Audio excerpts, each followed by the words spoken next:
Good evening. Hope all of you are doing well. Tonight we are a little bit in a funny starting place. We are about 2/3 of the way down on Daf Mem Amud Aleph. We're going to cover a lot of ground and learn a Succah relating to the world of Maseches Shvis, a little bit of a continuation of what we learned yesterday. And then we're going to learn a Succah that's entirely about Shvis, having nothing to do with Succah at all. And then we'll wrap up on the top of Mem Aleph Amud Beis at the Mishnah. And then tomorrow night, Amir Hashem, we'll go from the top of Mem Aleph Amud Beis to the end of the Perek, plus that Mishnah. We'll do a little bit more, so we'll be at the bottom of Mem Beis. And then we'll be ready for Thursday, and there will be no in-person learning on Wednesday. That is going to be our schedule. So let's get started. We're 2/3 of the way down. We're starting with the words on Mem Amud Aleph, 2/3 of the way down, Mem Amud Aleph, starting with the words Ve'etzim lahasaka. What we had been discussing yesterday was a shaila that did relate to the world of Succah. And the shaila that we had asked was whether or not a lulav would be begeder peiros shvi'is. Would a lulav have the halachic status of that which was grown during a shvi'is year? And had it been the case that it was, so then it would have its own set of halachos, its own requirements to be consumed within that year to make sure that it was used in an appropriate way, v'chule. So we had concluded yesterday with what we are now going to learn was an assumption and not necessarily a slam dunk, which is that eitzim are not shaykh to the world of Peiros Shvi'is. The reason why they're not shaykh to the world of Peiros Shvi'is is because they fail the litmus test. The litmus test of something being shaykh to the world of Shvi'is is that its hana'aso ubi uro have to be ke'echad, has to happen at the same time. That as you are benefiting from it, you are also at the same moment degrading that item. So l'dugma, when the pasuk says la'achla, if I'm eating peiros shvi'is, if I'm eating an apple that's from a shemitah year, so my achila, at the same time that I'm getting hana be'achila, I'm also consuming that product. So the hana and the biur is simultaneous. And yesterday we said that typically speaking, we assume, although there are exceptions, but we assume that wood is hana asan ubiuran are not shavet. They don't happen at the same time, because when you use wood lahasaka, when you use it for firewood, you're burning it. That's the biur. But the actual hana is not the burning of the fire. It's when that wood turns to embers, which is at a later point. So wood, eitzim lahasaka, fails the litmus test. So says the Gemara here that that is true that it fails the litmus test, but it's a little bit more convoluted than that. And the Gemara says as follows: "Ve'etzim lahasaka tanoihi." When it comes to the discussion about whether or not eitzim are lahasaka, if eitzim are, as a standing assumption, if they are similar to wood that's being used for fire, that's a machlokes in the Tanai. The Tanya, the Brisa writes, "Ein mosrin peiros shvi'is." One is not allowed to utilize fruits of shvi'is, a fruit that existed during a shemitah year, lo lemishra v'lo lekvusa. You're not allowed to use it to soak things in, and you're not allowed to use it to launder things. Now, typically speaking, we launder things in which wine was dipped. We don't launder with wine. But here we're talking about flax, as Rashi and the other Rishonim point out, and this was considered the normal way to treat them, to soak them in flax and or to launder them accordingly. So this is the sheet of the Tanna Kama, that you are not allowed to use peiros shvi'is. In this case, we're just going to speak about wine from a shemitah year. You're not allowed to use it lo lemishra v'lo lekvusa. Rabbi Yossi Omer, in contrast, he says, Mosrin, you are allowed. He has a more expanded version of what is allowed. This is a serious shaila. Are we allowed to use in a shemitah year? Are we allowed to use wine that is peiros shvi'is for secondary purposes, not for achila, not to feed guests, but to soak flax or some other secondary purpose? So that's the machlokas here in the Tanai. Asks the Gemara 3/4 of the way down, my time of the Tanna Kama. What is the reason why the Tanna Kama was strict? Why did he say that you're not allowed to use it lemishra v'lekusa? You're not allowed to soak flax in wine from a year, where the wine is from a year of Shemitah. So he answers the Gemara to support the sheet of the Tanna Kama, de Amakra, la'achla. We're familiar with the pasuk. The pasuk reads, Vayisa Shabbos ha'aretz lachem la'ochla. So what does the word la'ochla mean? It means to eat. Really, it means to eat or to consume. So what then is it excluding? Says the Gemara, v'lo lemishra v'lo lekfusa. The Tanna Kama says it's mafurish drasha, that you're not allowed to soak flax in yain shel shvi'is, because if you have wine from a shemitah year that you're using to soften flax or to clean flax, that's a violation. That's a formal drush and chumash, and that's not allowed. So if that's the case, then my time of the Rabbi Yossi. How then could Rabbi Yossi be so lenient? So Rabbi Yossi said, that's very nice that you gave a drush on the words la'ochla, but there's another word in the pasuk that precedes la'ochla, which is lachem. That's what the pasuk reads, lachem la'ochla. So Amar, my time with Rabbi Yossi, he says, Amar kra lachem. Lachem l'chol tzorkechem. He says, because I have another part of the drasha that I learned that you are allowed to do this, even if it were to be that way. So both of them have their teeth in a very reasonable drasha. La'achla seems to be an exclusionary term, and lachem seems to be an inclusionary term, and each of them learns it in their own way. So now the Gemara is going to cross-examine. Why is it that the Tanna Kama didn't use the drasha of Rabbi Yossi, and vice versa? So says the Gemara, 12 lines from the bottom, the Tanna Kama, Haksiv Lachem. The Tanna Kama had said the reason why we don't allow flax to be soaked in wine from a year of Shvi'is is because the pasuk was very strict when it said La'achla. But why doesn't he look at the pasuk when it says Lachem the same way that Rabbi Yossi did? It says the Gemara, the Tanna Kama, Haksiv Lachem.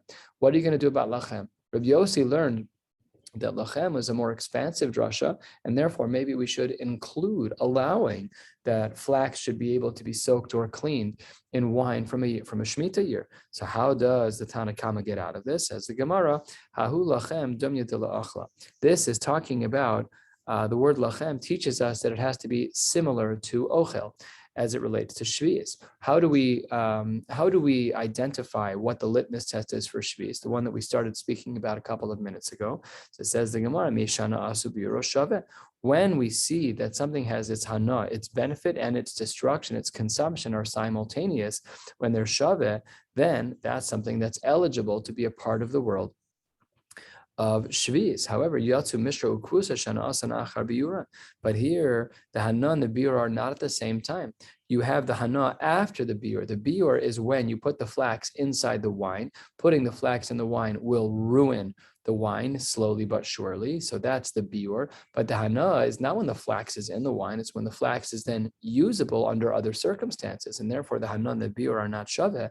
And therefore, it's not a violation. It's not included in the camp of Perush Shel Shvi'is. So that's how the Tanna Kama would look at the pasuk of Lachem that Rabbi Yossi used Lakula. And what does Rabbi Yossi use La'achla for? The Rabbi Yossi Haksiv La'achla. How does Rabbi Yossi look at the pasuk of La'achla that his counterpart used L'chumra to say that you're not allowed to soak flax in one of these liquids that are Perush Shvi'is?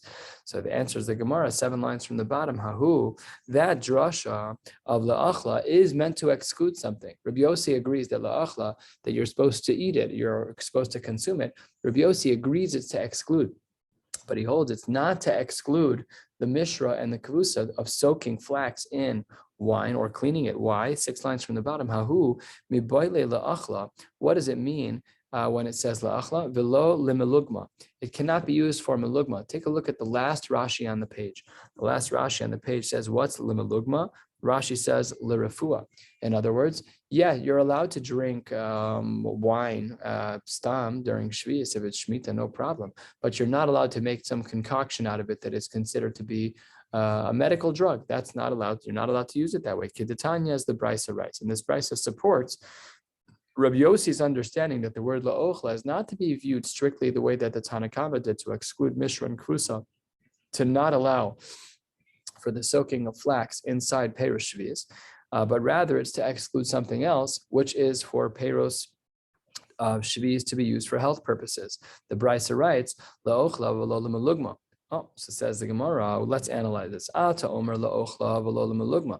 You want to say that the drasha of la'ochla is to exclude that which is to be used for refuah. Says the Gemara, oenu ela v'lo l'kvusa. Maybe we should do what the Tanna Kama did and say that la'ochla is to exclude kvusa. The answer is the Gemara. Omer lachem. Once we have the extra word of lachem, hare l'kvusa amar. That's meant to include l'kvusa. Amani mekayim la'achla. What then does the word la'achla mean? It must therefore mean la'achla v'lo l'melugma. So it says the Gemara, hang on one second. And this is something that I personally think about a lot. I know one of my Rabbeim used to speak about this regularly. Rav David Miller, he used to say this a lot. Sometimes it's very hard to get into the thinking of the Chachamim when they make drashas. But here, the curtain is peeled back a little bit. Take a look at this question on the second to last line on Mem Amud Aleph. Ma rois lerabos es hakvusa ulahotzi es hamelugma. How do you know, asks the Gemara, this is within a brisa, how do you know what to include and what to exclude? We have the word la'achla, which is an exclusionary term. We have the word lachem, which is an inclusionary term. How do we know which one to exclude and which one to include? Ma rois lerabos es hakvusa. How do you know, Rabbi Yossi, to include doing laundry, to soak flax and wine, and ulahotzias hamalugma, and to exclude the usage of peris shvius for things that have healing properties? That's not allowed. How do you make the distinction? So as we turn to the top of Mem Amud Beis, the Gemara answers this question. And the Gemara says, Mar be'aniyas sakvusa sheshava b'chol adam, umotzias hamalugma she'eno shava l'chol adam. So he says, the nafkamina is like this. When it comes to kvusa, everyone has to do laundry every once in a while. It has to be. Nothing stays clean forever. However, malugma, that's not necessarily shava l'chol adam. It's shaykh to people at a certain time that they need some medication, but it's not every day necessarily. So therefore, says the Gemara, a svara, that even though many drashos don't have svaras behind them, here we were given a little bit of an insight. And lemaisa, the conclusion of the Gemara is that we include the case of kavusa to be mutter because it's more common, and we exclude milo lugma because it is not milo lugma, excuse me. We exclude milugma, which is to use the perish shvius for healing properties. That's not allowed. So says the Gemara, that's his svara. Man tana lahadu tana rabbanan. Who between these two authors? Who is the opinion that says in the following brisa, the tana rabbanan, that la'achla is to exclude and then the brisa continues, la'achla below ziluf. La'achla is also supposed to exclude the usage of peris shvius for ziluf. We've learned about this previously, where because people's homes were made out of dirt or sand, they used to sometimes sprinkle a liquid on the ground in order to keep the dust at bay in their homes. And they'd often use wine and just kind of stick their fingers in the wine and kind of sprinkle it and just loosely spread out. They'd use wine because it was very sweet and it smelled good. And that's what ziluf is. So la'achla below ziluf, 4 lines down on Mem Amud Beis, means that one cannot use peris shvius in order to sprinkle wine on the ground to keep the dirt at bay. And la'achla below lasos mimenu apiktivizin, one is also not allowed to use peris shvius to make what's called apiktivizin, which is to make some type of medication that helps a person to vomit. So we have these medications as well. This is actually quite similar. I mentioned this last time we saw this Gemara. There's a medication, modern day medication called Ipecac, which helps a person to vomit. So that's quite similar. Ipecac, it's almost identical. So anyways, that's also not allowed to be used. But this brisa is confusing because we saw that this brisa used the word la'achla to exclude 3 categories. 1 we are familiar with, and 2 we are not familiar with. Yes, it came to exclude medications. It came to exclude for ziluf, for keeping the dirt down on the ground. And it also came to exclude the medications that help a person throw up. So who then is the author of this? Because it doesn't match either shita. Because 2 of these we're only seeing now for the first time as exclusions to la'achla, namely as exclusions to that which can be consumed during the year of Shvius. Keman, 5 lines down, says the Gemara, it must be Rabbi Yossi. The Rabbanon, had it been that it was the Rabbanon, then there should have been a couple of other things inside this brisa. Ha'ika nami mishrab ukusa. We know from the brisa that we saw at the bottom of the previous Amud, the brisa on Mem Amud Aleph, we know that they excluded Mishra and Kusa. And if we are to assume that this brisa on the top of the page, which speaks about Malugba, Ziluf, and Apiktivizin, if that is meant to be an exhaustive list and be a replication of the sheet of the Rabbanon, it should have included what they said on the previous Amud, which was Mishra and Kusa, but it does not. So therefore we assume that it's like Rabbi Yossi. 6 lines down, Amar Rebbe Lazar. We're now starting a brand new sugya within the world of Shvius. It has nothing to do with Maseches Succah, and it will take us to the next Mishnah. And then in the next Mishnah, we'll have an easier sugya until the end of the Mishnah, the end of that whole Gemara Mishnah section to the top, and we'll conclude there. But right now, we're starting a new sugya about the following. Let's say that I have an item here that, let's say that this is my item. And what I want to do with this item, this is Perish Shvius. And I want to transfer the kedusha of the perish shvius over here to something else, another item in the room. So I take the perish shvius, and how do I transfer the kedusha? Do I have to think about it? Do I have to say something? Is there a fiscal transaction? So this is a machlokas in the Amoraim. This was not discussed in the Tanaim, apparently. It was discussed in the early Amoraim. So says the Gemara as follows. We're about 6-7 lines down on Mem Amud Beis. Amar Rebbe Lazar, Ein shvis mischaleles ela derech mekach. Rabbi Elazar is of the strict opinion that the only way that the kedusha of Shvius transfers from one place to another is through a fiscal transaction. It's not through brain power. It's not through thinking. It's not through pointing. It's not through kinyanim of non-fiscal matters. It has to be done derech mekach, and we'll see why that's the case shortly. That's shita number one. His counterpart, Rabbi Yochanan Amar, I disagree. While of course I do agree that that works, I'm more expansive than you are, Rabbi Lazar. Rabbi Yochanan says, Rabbi Yochanan Amar, bein derech mekach, bein derech chilul. Whether or not you have a fiscal transaction, it can even be derech chilul just on your own. I'm now transferring over the kedusha of the shvius onto the coins, and then the coins now have the kedusha of shvius. It's very simple, and it doesn't require a financial transaction. So asks the Gemara, let's try to learn what the underbelly of each of these Baalei Shitas, whatever they're holding, and why they are holding what they're holding, 10 lines down. My time of the Rebbe Lazar. Why was Rebbe Lazar so narrow when we were discussing transferring the Kedusha status of Shvius to another item? So it says the Gemara, my time of the Rebbe Lazar, Tichsiv, Bishnas HaYovel Hazos. We know that, of course, Yovel this is technically not Yovel, but it's a reference to the sugya of Yovel and Shemitah at large. So that pasuk is one part of the drasha. The Samichle, and there's another pasuk that's close by that says V'chisim Kiru Mimkar. And this shita of Rebbe Lazar is what we call, this is really the subtext of what's happening, is he is Dorshin Smuchen. He makes a drasha from two psukim that are found next to one another. Afal pi that there's nothing necessarily explicit in the Torah that connects the two, but because the two things are close to one another, they're dorsh and smucha, and they can make such a drasha, and that is the drasha that Rebbe Lazar makes. And he says, derech mekach v'lo derech chilul, because we see these two things together, because v'chisim kiru mimkar is right next to bishnas hayovel, it must be that when you're trying to transfer the kedusha of Shemitah, it must be in the same way v'chisim kiru mimkar that it has to be derech mekach. So he's very narrow, and he says the only way the kedusha transfers is with a fiscal transaction. Masha Ein Kain, Rabbi Yochanan says, my time. Well, what's the reason why he says that we can be more expansive, that we can do a regular chilul of transfer of kedusha from one item to a next? Why is he so lenient? Because the pasuk writes, Ki Yovel Hi Kodesh, and he makes the following drasha. Ma Kodesh, just like in general when it comes to food that have sanctity, Bein Derech Mekach, Bein Derech Chilul. Let's talk about Truma, let's talk about Meiser Sheni. Those can be transferring their status with regular chilul. Av Shviz, Bein Derech Mekach, Bein Derech Chilul. Now the subtext here, as I mentioned before, is he clearly doesn't hold of Dorshin Smuchin. Otherwise, he would be stuck with the pasuk of V'chisim Karu. He is stuck with it in one way because the content seems to indicate that it's Mimkar, that it's Mekach Memkar. So we have to discuss that, and we will momentarily. But that is the basic understanding of each shita, is that according to Rebbe Lazar, the only way you can transfer Tumah of Shvius to another item is with a fiscal transaction. And Rav Yochanan's more expansive and not only includes a fiscal transaction, but even allows for regular chilul to transfer the kedusha from Shvius to another item. Now the Gemara is going to do the cross-examining here as well, like we saw earlier, similar construct of Gemara, shitas, reasons, cross-examination. So here's the cross-examination. Rav Yochanan, you are the one who said that we can be more expansive, that when we discuss the transferring of kedusha of shvius from itself to another item, that it can be both derech mekach and derech chilul, both with fiscal transactions and just with your intentions, like we have by Meiser Sheni. So Rav Yochanan, what do you do with the pasuk that was very convincing to Rabbi Elazar? Rabbi Yochanan, hi kisim v'chisim kirum mimkar, my avidle. What do you do with that pasuk? So the Gemara gives a scary answer. 1/3 of the way down, Mem Amud Beis. Miboile lichad Rabbi Yossi bar Chanina. The Tanya, the Brisa writes, Amar Rabbi Yossi bar Chanina.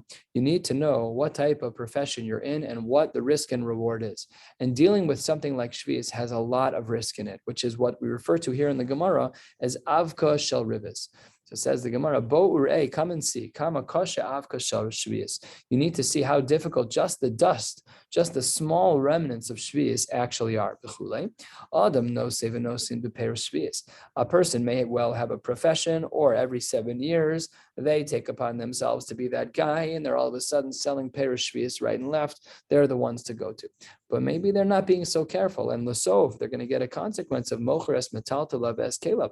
They're going to get a slap on the wrist. We know that those who are mishamer shmita are promised ashirus, and those who violated are going to be getting anius. Shenemra b'shnas hayovel hazos, during this year tashu ishel achuzaso. And here as well, we see the smicha of two psukim. You're going to be forced to sell your items to other people. So what is all of this talking about? Let's look at a few Rashis in a row that will paint this whole picture for us. Rashi is found a little bit more than halfway down, actually, maybe exactly halfway down, a little bit more, maybe. Dibur Hamaskel Kama Kasha Avka Shal Ribba. So first, Rashi picks up on the language. Midi de lo habe ikr ha'isr talui bo kari avak.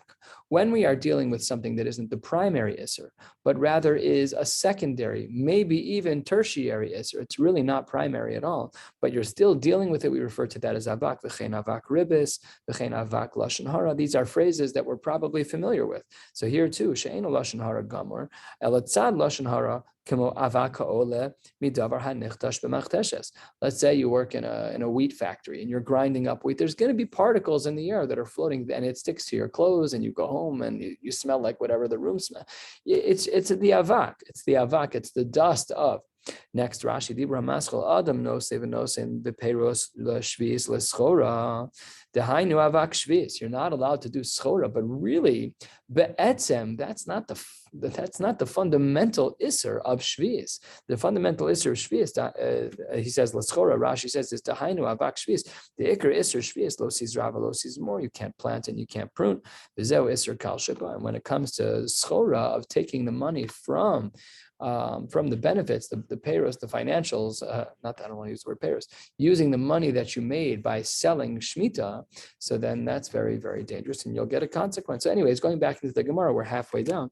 That is how the Shita of Rabbi Yochanan uses the pasuk of Chisim Kiru. He quotes the Brisa and says that it's referring to the consequence of those who are involved in Avka Shel Shviz. Anyways, Rabbi Lazar, halfway down, what does he say? Mem Amud Beis, Hi Krad Rabbi Yochanan, my Abidle. Rabbi Yochanan was of the opinion that we learn from the pasuk of Bishnas, no, not that one. He says the pasuk of Kodesh. He says Ki Yovel Hi Kodesh, and he said just like in general, when we have a food that's Kodesh, we can transfer ownership derech Chilul. So too, we can do the same with Shvi. So how does Rabbi Lazar deal with that? Rabbi Lazar, Hi Krad Rabbi Yochanan Ma Avile. What does he do with it? So answers the Gemara, Mi Boile Lechedetanya. He needs it for the following brisa. Ki Yovel Hi Kodesh. Ma Kodesh Tofes es Damav, just like something that's Kodesh can maintain its Kedusha, Av Shvis Tofeses es Dameh. So too Shvis will hold on to its halachic value and will still have Kedusha. Now we're going to see Brisas, Tanya Kavase de Rabbi Lazar, the Tanya Kavase de Rabbi Yochanan. We're now going to see a Brisa that supports Rabbi Lazar and a Brisa that supports Rabbi Yochanan.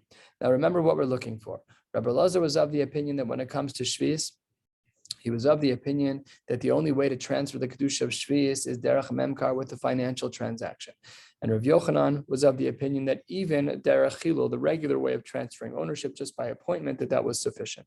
So let's see Brisas in both directions. Tanya Kavase de Rabbi Lazar, Tanya Kavase de Rabbi Yochanan. Tanya Kavase de Rabbi Elazar. Shvius tofeses es dameha, shene'emar ki yovel hi kodesh tiyelachem. He says that we know that the halachic status of shvius remains in the fruit because the pasuk says ki yovel hi kodesh tiyelachem, that it's going to be considered kodesh. Ma kodesh tofes es dama ve'aser, and the word ve'aser is not included by most. Ma tofes es dama af shvius tofeses es dameha ve'asura. But the Gemara says that's problematic. Ima kodesh tofes dama v'yotze l'chulin. When it comes to general foods that have kedusha and their transfer of kedusha to another item occurs, then v'yotze l'chulin, then they themselves are no longer holy. So let's say that I had Meiser Sheni, I had food and I wanted to transfer it back onto a coin. So if I do that, then the coin has sanctity, but the initial item no longer does. But then maybe I would have thought of Shvi's Tofeses as the Meviyotzas L'chulin. Maybe I should have thought that Shvi's too, that if I have Perus Shvi's that have a dindar, they grew during Shemitah Mamish. No Shaila, they're definite Shvi's. They're definitely Shvi's. So what would happen, Halacha L'maisa, if I transfer the Kedusha from Shvi's? Does it lose its Kedusha? So says the Gemara, of Shvi's Tofeses as the Meviyotzas L'chulin. Maybe I would have thought that if I transfer the Kedusha of Shvi's to another item, so then maybe I should assume that there's no more Kedusha in the Perus Shel Shvi's. Says the Gemara, here's where the pasuk comes in. Talmud Nomar Tihye B'Haviyasa Tehei. The kedusha remains. Now we don't yet see exactly how this works out according to Rabbi Lazar. According to Rabbi Lazar. So we're still looking. The Brisa continues. Haketzad. Let's discuss how all of this would play out. Lokach beperus shviz basar. Let's say that I take a bushel of apples. I don't know if that's the right phrase, but let's say I take 100 apples and I want to buy a beautiful 16-ounce T-bone steak. That's my trade. So I take the peiros shvius, which have the dindo rice of shvius, and I buy basar with them. So what then do I do with the basar? So says the Gemara, both the peiros and the shvius, eilu ve'eilu misbarim b'shvius. Both of them, if I make that transfer of taking the kedusha of shvius of peiros, and I buy a piece of meat with them. So says the Gemara and the Brisa that both of them have the halachic status of Shemitah, and both of them must be consumed within that year. Now, stage 2, lakach bebasar dagim. Let's say that meat that I purchased with the fruits, so the fruits are the actual shvius, the basar is the second level, and we said that the basar and the meat are all going to be considered shvius. Let's say that I took the basar and I then purchased fish with that basar. So then what happens? So then the halacha is yatsa basar. The halacha is that the halachic status of the basar went from shvius to non-shvius, and v'nichnesu dagim, and the fish now became shvius. Now we're 2 generations out. You started out with shvius proper, the apples, and you bought meat. You took the meat and then you bought fish. So now that you bought the fish, the meat is no longer kadosh because it wasn't actually ever peiros shvius, but the initial peiros shvius will never lose their status. And the story continues. Let's say lokach b'dagim yain, you take the fish that you bought with the meat that you bought from the peiros, and then you bought wine with them, and then what's the halacha yatsu dagim? Then the halachic status of shvius is no longer applicable to the fish. V'nichnas yayin, and now the dindo rice of shvius applies even to the yayin. Now we're 3 moves out. Next, lokach b'yayin shemen. Let's say that you take the wine from which you had purchased, you bought it from fish that you got from, it sounds like chad gadya after a while, and you bought wine with it, and you bought shemen with it, so then the halacha continues, yatsa yayin v'nichnas shemen, the kedusha can travel even this far. HaKetzad, how do we understand all of this? Whatever is the last in the chain, seemingly endlessly. If the beginning of that chain, if that first domino was peiros shvius, so then the peiros shvius all the way over here will always remain with its kedusha, never to go anywhere. And everything in between that you buy and sell, whatever is last in the line will always have the kedusha. Everything in between, they'll lose their kedusha. It's the last and the first. They always maintain their kedusha of shvius. And after all of this lengthy diatribe that the Gemara is going through in the Brisa, the Gemara says, 6 lines from the bottom,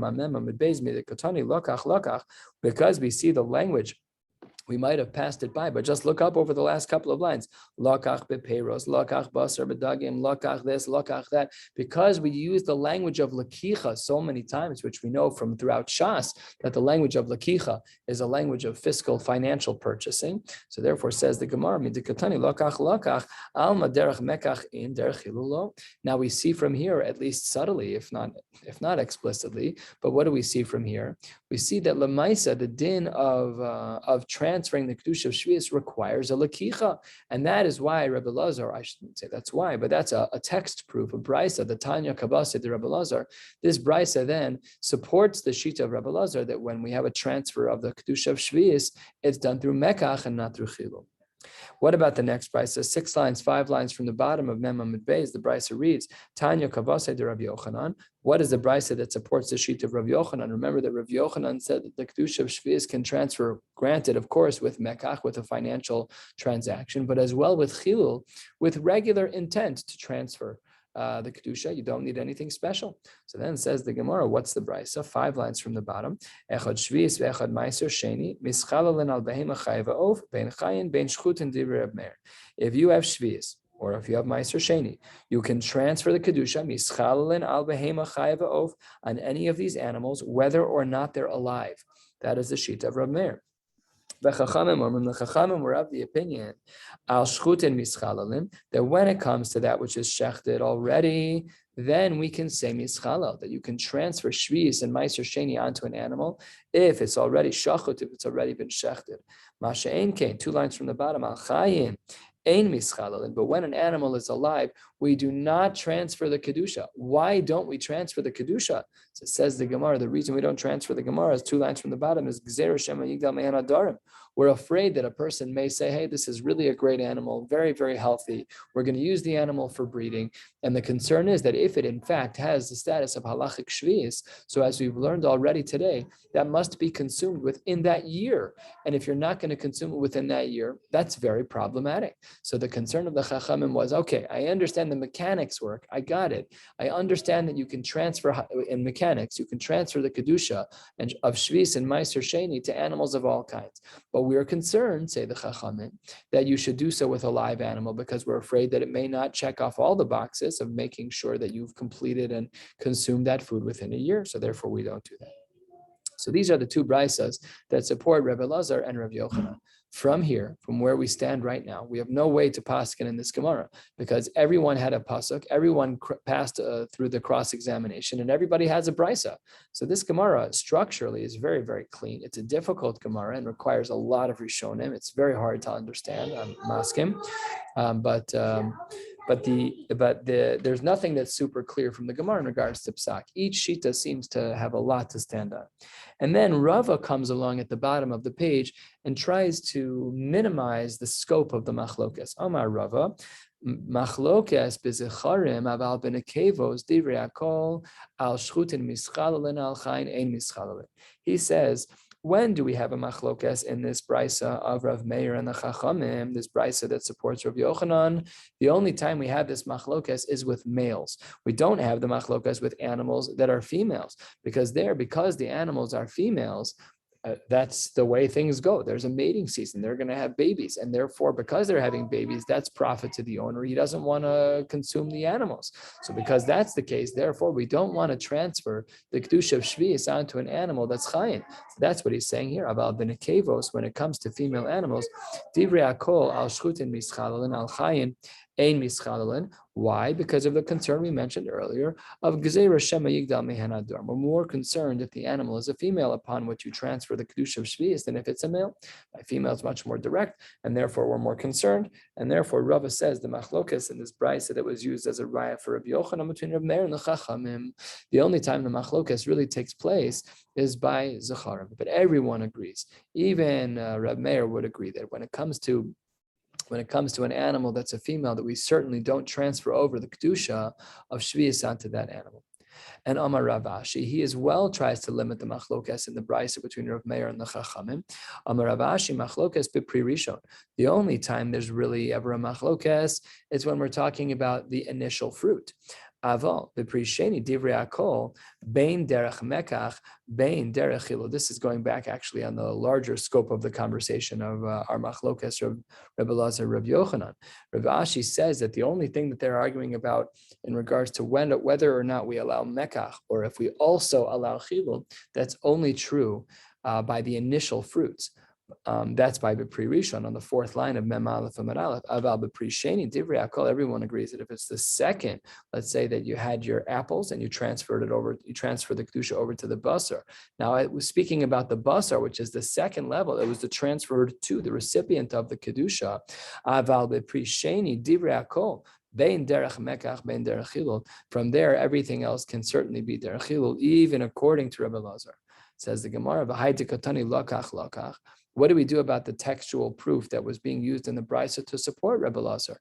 The language was lakichat 5 times over in the brisa. That seems very clear that you need lakicha, that you need a financial transaction, and that a conceptual chilul would be unacceptable. So therefore, says the Gemara, what do we do with that? The Gemara says that was just poetic. That was a structural way to write the brisa. I did the tana reisha lakach, tani nama seifa lakach. It's just the way that it was structured, but it's not much to make a diuk from. The fact that it says lakach multiple times is not a raya. Says the Gemara, Tani Esvei Ravina, the Rav Ashi. Ravina is troubled by Rav Ashi's distinction. Remember what Rav Ashi said on line 3. Rav Ashi said that the only time that Rebbe Lazar and the Chachamim argues by the first pri, but by all subsequent peros, even Rebbe Lazar would agree that you can transfer the Kedusha of Shvius b'chilul. That's totally fine. What's the question that Ravina has? Here's the following question. Says the Gemara as follows: Mishi yesh lo sela shel Shvius ubikesh. Let's say that I have a coin that has the halachic status of shvius, and ubikesh likach bo chaluk, and I want to buy a shirt. What do? How do I do that? That's really not an appropriate thing to do with something that has the kedusha of shvius. We know that it's le'achila. Maybe you could use it lekvusa. Maybe okay, fine, whatever. There are some exceptions, but to go shopping, that's mamash the drush of l'schora, totally inappropriate. So says the Gemara, Kate said Yaseh, what should he do? 10 lines down, Mem Aleph Amid Aleph. Says the Gemara, you go to the owner of the makolet with whom you're very good friends, and ve'omer lo tamli besela peiros v'nosem lo. He says, I want to buy with my coin, I want to buy peiros, and he gives him the fruits, and then now the fruits have the kedusha, and says the Gemara, v'chozer ve'omer lo harei peiros halav l'nusin lach b'matan. And then I'm the guy with the seller, and then I bought the fruits. I give them back to the store, and I said, "You just take the fruits. Just take the fruits. They're all yours b'matana." The omer lo, v'hu omer lo, and he says back to them, "Hey lach sela zu b'matana." And then the owner of the store, all of this is a ha'arama, all of this is a loophole, and he gives back the initial coin. Here you go. This is the initial coin with which we started, but now it no longer has the kedusha of shvius on it. Problem solved. And now that this coin no longer has the kedusha of shvius on it, I can buy whatever I want with it. No problem at all. There's no limits on how to use the money. Says the Gemara, but I don't understand.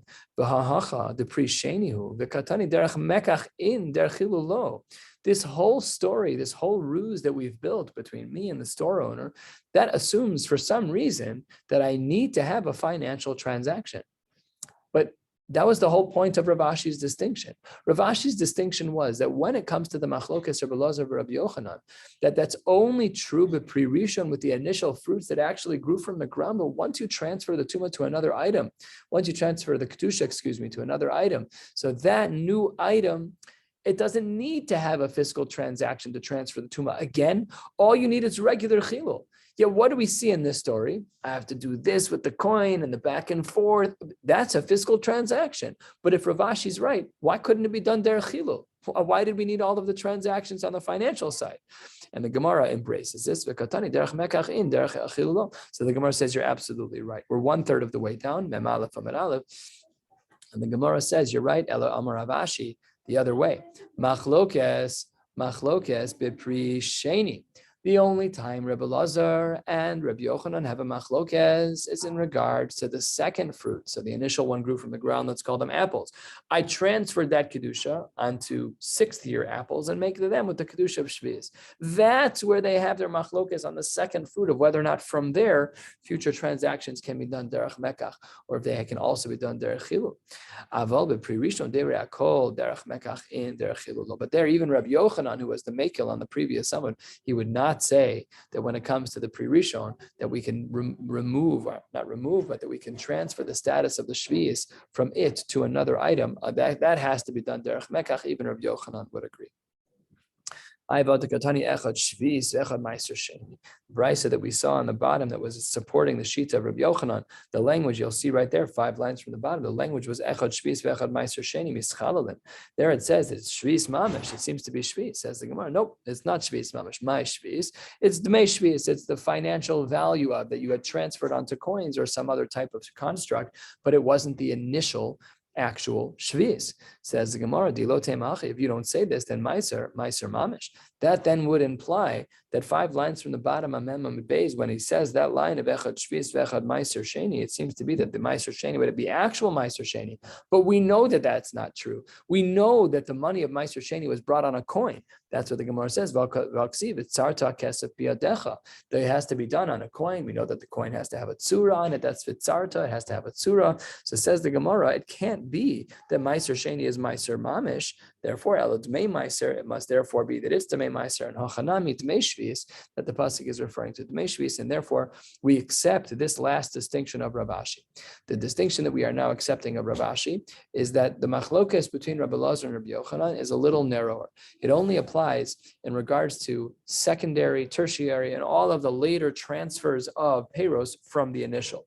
But the initial peiros that grow from the aretz, Leisman de Palik, even Rabbi Yochanan would agree that the only way to effect change of kedusha from that item to another is through mekach and not through chilul. That brings us to a new Mishnah halfway down on Mem Aleph Amid Aleph. Let's spend another 10 minutes or so, and let's get to that next Mishnah. The Rishona, initially, before the Churban, Haya Lulav Nital B'Mikdash Shiva, in the Beis HaMikdash, the Lulav was taken all 7 days, Medina Yom Echad, and it was only used one day outside of the Beis HaMikdash area outside of Yerushalayim. Mishachara Beis HaMikdash, but unfortunately, in the era in which we live, once the Beis HaMikdash was destroyed, Hiskin Rabbi Yochanan ben Zakkai she'ilulav nital b'Medina Shiva zecher leMikdash.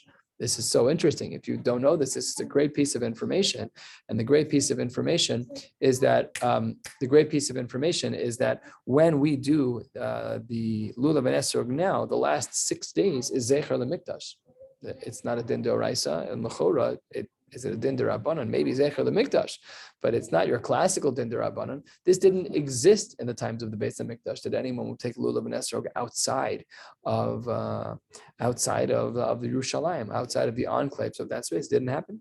And then the Mishnah adds in one more line. I'll just read it again. Hiskin Rabbi Yochanan ben Zakkai Medina's Shiva Zecher LeMikdash v'sheyehei Yom Hanef Kulo Aser, and that as well he was also misakein. Seemingly, we'll see that that's not so simple. What was he misakein? He was misakein that the Yom Hanef, the day that is represented in the phrase of Yom Hanifechem HaKohen, a reference to the day that the Korban HaOmer was brought on Tez Zayin Nisan.